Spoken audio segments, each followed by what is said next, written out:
Assalamualaikum warahmatullahi wabarakatuh. Perkenalkan, saya Julpansyah, mahasiswa Hukum Keluarga Islam Fakultas Syariah UIN Salatiga. Pada kesempatan ini, saya akan menyampaikan analisis mengenai bencana banjir di wilayah Sumatera dan Aceh dari sudut pandang ketatanegaraan, berdasarkan pemahaman dan perspektif saya pribadi. Bencana banjir yang terjadi di Sumatera dan Aceh bukan sekedar peristiwa alam biasa, melainkan peristiwa ketatanegaraan yang berkaitan langsung dengan tanggung jawab negara terhadap warga negaranya. Banjir yang berulang menimbulkan korban jiwa, kerusakan infrastruktur, serta kerugian ekonomi, menunjukkan bahwa persoalan bencana tidak bisa dilepaskan dari tata kelola negara, kebijakan publik, dan negara penegak hukum. Dalam perspektif ketatanegaraan, Konstitusi Indonesia menempatkan negara sebagai pihak yang bertanggung jawab atas keselamatan dan kesejahteraan rakyat. Hal ini ditegaskan dalam pasal 28H ayat 1 Undang-Undang Dasar 1945 yang menyatakan bahwa setiap orang berhak hidup sejahtera lahir dan batin, serta mendapatkan lingkungan hidup yang baik dan sehat. Selain itu, pasal 34 ayat 3 Undang-Undang Dasar 1945 menegaskan bahwa negara bertanggung jawab atas penyediaan fasilitas pelayanan umum yang layak. Artinya, ketika terjadi bencana banjir besar yang berdampak luas, negara tidak boleh hadir hanya sebagai penonton, tetapi harus hadir sebagai penanggung jawab utama, baik sebelum, saat, maupun setelah bencana terjadi. Dari sisi aturan hukum, penanganan bencana di Indonesia diatur secara khusus dalam Undang-Undang Nomor 24 Tahun 2007 tentang penanggulangan bencana. Undang-undang ini menegaskan bahwa penanggulangan bencana adalah urusan bersama antara pemerintah pusat dan pemerintah daerah dengan prinsip kemanusiaan, keadilan, dan kepastian hukum.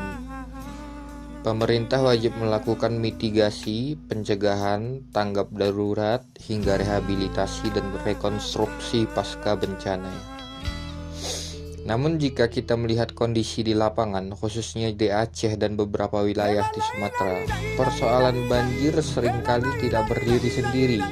Banjir berkaitan erat dengan alih fungsi lahan, pembalakan hutan, eksploitasi alam, tata ruang yang tidak tertib, serta lemahnya pengawasan pemerintah daerah. Disinilah terlihat bahwa bencana alam seringkali berubah menjadi bencana kebijakan. Dari sisi kondisi dan kasus, banjir di Aceh dan Sumatera ini menunjukkan bahwa daerah-daerah rawan bencana masih belum sepenuhnya didukung oleh sistem mitigasi yang memadai, drainase yang buruk, pemukiman di daerah aliran sungai, serta minimnya edukasi kebencanaan justru membuat masyarakat berada dalam posisi rentan terhadap bencana. Dalam konteks ketatanegaraan, hal ini menimbulkan pertanyaan serius. Sejauh mana sih pemerintah daerah menjalankan kewenangannya sesuai prinsip otonomi daerah yang bertanggung jawab? Dalam sistem ketatanegaraan Indonesia, otonomi daerah bukan sekadar pemberian kewenangan, tetapi juga pemberian tanggung jawab. Pemerintah daerah wajib memastikan kebijakan tata ruang, perizinan, dan pengelolaan lingkungan berjalan sesuai hukum. Ketika banjir terjadi berulang tanpa evaluasi kebijakan, maka hal ini dapat dikatakan terjadi kegagalan dalam menjalankan fungsi pemerintah daerah. Dari sisi kebijakan pemerintah negara sebenarnya telah membentuk lembaga khusus seperti BNPB dan BPBD, serta mengalokasikan anggaran penanggulangan bencana. Namun, persoalannya bukan hanya pada ada atau tidaknya kebijakan, melainkan pada konsistensi pelaksanaan, koordinasi antar lembaga, dan pengawasan kebijakan di tingkat daerah. Tanpa pengawasan yang kuat, kebijakan hanya berhenti di atas kertas belaka. Menurut saya, solusi penanganan banjir dari sudut pandang ketatanegaraan harus dilakukan secara menyeluruh. Pertama, penguatan penegakan hukum lingkungan, khususnya terhadap pelanggaran tata ruang dan perusakan hutan. Kedua, sinkronasi kebijakan pusat dan daerah agar otonomi daerah tidak disalahgunakan. Ketiga, transparansi dan partisipasi masyarakat.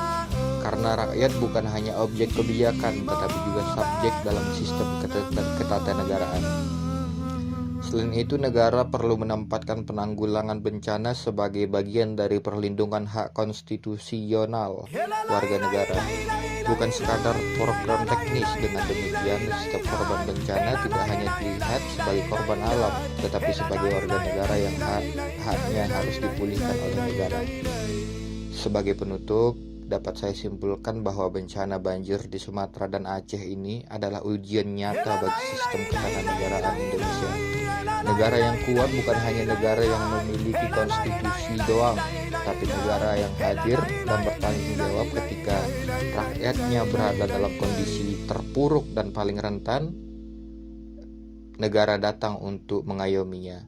Jika prinsip ini dijalankan secara konsisten, maka tujuan negara sebagaimana tercantum dalam pembukaan Undang-Undang Dasar 1945 benar-benar dapat diwujudkan. Terima kasih atas perhatiannya. Hindari ilmu ayam di kandang, bertelur satu riuh sekampung. Tapi tuntutlah ilmu penyu di pantai, telur beratus tapi tak bangga. Saya Julpansah, pamit undur diri. Assalamualaikum warahmatullahi wabarakatuh.